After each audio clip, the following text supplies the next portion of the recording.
भाषावार प्रांतरचनेसाठी 1953 मध्ये केंद्र सरकारनं न्यायमूर्ती फाजल अली आयोगाची नियुक्ती केली होती। या आयोगानं स्वतंत्र विदर्भाची थेट शिफारस केली होती। त्याचप्रमाणे तेलंगणाबाबतही या आयोगानं भूमिका घेतली होती।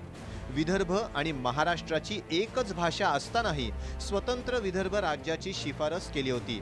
विदर्भाला महाराष्ट्रात सामील करून घेण्यासाठी नागपूर करार करण्यात आला होता। विदर्भाला महाराष्ट्रात सामील करून घेण्यासाठी 1953 मध्ये विदर्भाचे नेते आणि महाराष्ट्राच्या नेत्यांमध्ये नागपूर करार झाला।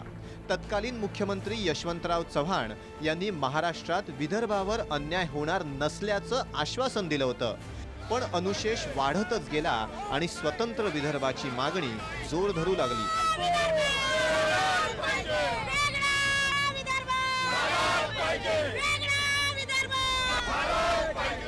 विदर्भ महाराष्ट्रात सामील झाला तेव्हा नागपूर ही मध्य प्रदेशची राजधानी होती। वेगळा विदर्भ हा आर्थिकदृष्ट्या सुसंपन्न आहे। वास्तविक पाहता राज्य निर्माण करण्याची कसोटी आर्थिकदृष्ट्या प्रदेश संपन्न आहे की नाही हे नसते, ती राजकीय व्यवस्थेची कसोटी असते। परंतु वास्तविक आर्थिकदृष्ट्या सुसंपन्न कोण हे पाहिलं तर पश्चिम महाराष्ट्र आर्थिकदृष्ट्या भिकार आहे। आवश्यकता वाटली तर सरकारने इथे सार्वमत घ्यावं आणि आम्ही लिहून देतो 90%च्या वर जर मतदान विदर्भातर्फे झालं नाही आम्ही विदर्भाची मागणी सोडू। 1 मे 1960 रोजी महाराष्ट्राची निर्मिती झाली आणि नागपूरसह विदर्भ महाराष्ट्रात सामील झाला। 6 आठवड्यांचं हिवाळी अधिवेशन नागपुरात घेण्याचं ठरलं। 1962 मध्ये लोकनायक बापूजी अणे यांनी नागपूर लोकसभा निवडणूक वेगळ्या विदर्भाच्या मुद्द्यावर जिंकली।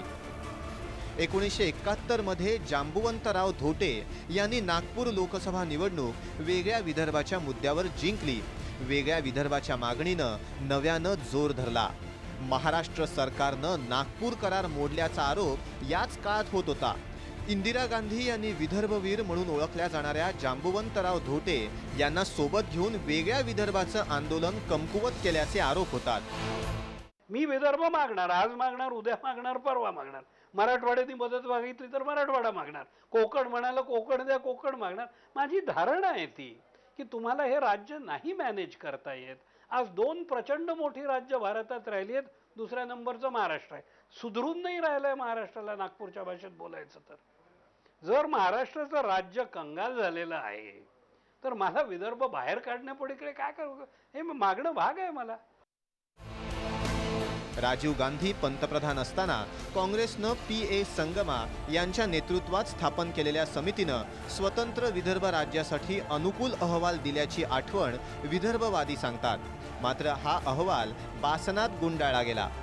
2003 मध्ये काँग्रेस नेते वसंत साठे, N.K.P. साळवे यांनी विदर्भ राज्य निर्माण काँग्रेस स्थापन केली। मात्र आंदोलन अवघ्या काही दिवसात संपुष्टात आलं। 2004 मध्ये भाजपचे माजी खासदार बनवारीलाल पुरोहित यांनी विदर्भ राज्य पार्टी उभारत निवडणूक लढवली, पण त्यांचा सपाटून पराभव झाला। वेगळ्या विदर्भाची मागणी पुन्हा थंडावली। 9 डिसेंबर 2009 रोजी विदर्भातील 65 संघटनांनी विदर्भ राज्य संग्राम समितीची स्थापना केली। काँग्रेस राष्ट्रवादीचे वैदर्भीय नेते तसंच भाजप, रिपाई, भारिप बहुजन महासंघ अशा अनेक पक्षांचे नेतेही या समितीत सहभागी होते। शिवसेना आणि महाराष्ट्र नवनिर्माण सेनेचे नेते मात्र या समितीपासून अलिप्त होते।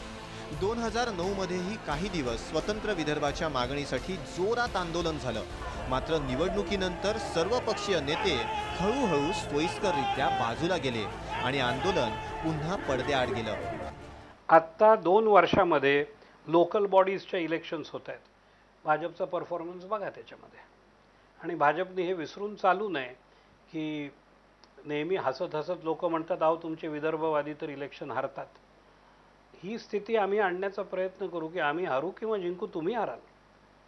विदर्भाच्या व्होट्सवर तुम्ही राज्य बनवलेलं आहे, विदर्भ बनवतो म्हणून तुम्ही बनवलेलं आहे, ॲफिडेव्हिटवर सह्या करून दिलेल्या आहेत, गडकरींचं साइंड पत्र आहे की मी पार्लमेंटमध्ये बसल्यानंतर विदर्भ मागेन म्हणून। आता हे सगळं करून जर तुम्ही विदर्भ मागणार नसाल तर मग आम्हाला भाजपच्या विरुद्ध देखील तितकीच प्रखर ॲक्शन घ्यावी लागेल जितकी आम्ही कोणाही विरुद्ध घेऊ जो विदर्भाची प्रतारणा करतो। खरं तर प्रत्येक निवडणुकीपूर्वी असंच वातावरण असतं. निवडणुकीनंतर सोयीस्कररित्या स्वतंत्र विदर्भाचा विसर पडतो. पण आज परिस्थिती वेगळी आहे. राज्यात देवेंद्र सरकार सत्तेवर आहे. मुख्यमंत्री देवेंद्र फडणवीस विदर्भाचे आहेत आणि स्वतंत्र विदर्भाच्या मागणीचे पुरस्कर्ते आहेत. केंद्रात असलेल्या भाजप सरकारचा तर छोट्या राज्यांच्या मागणीला पाठिंबा आहेच. छत्तीसगड आणि झारखंडची निर्मिती एनडीएच्या काळात झाली. दुसरीकडे स्वतंत्र विदर्भाच्या मागणीचे कट्टर पुरस्कर्ते नितीन गडकरीही केंद्रात मंत्री आहेत.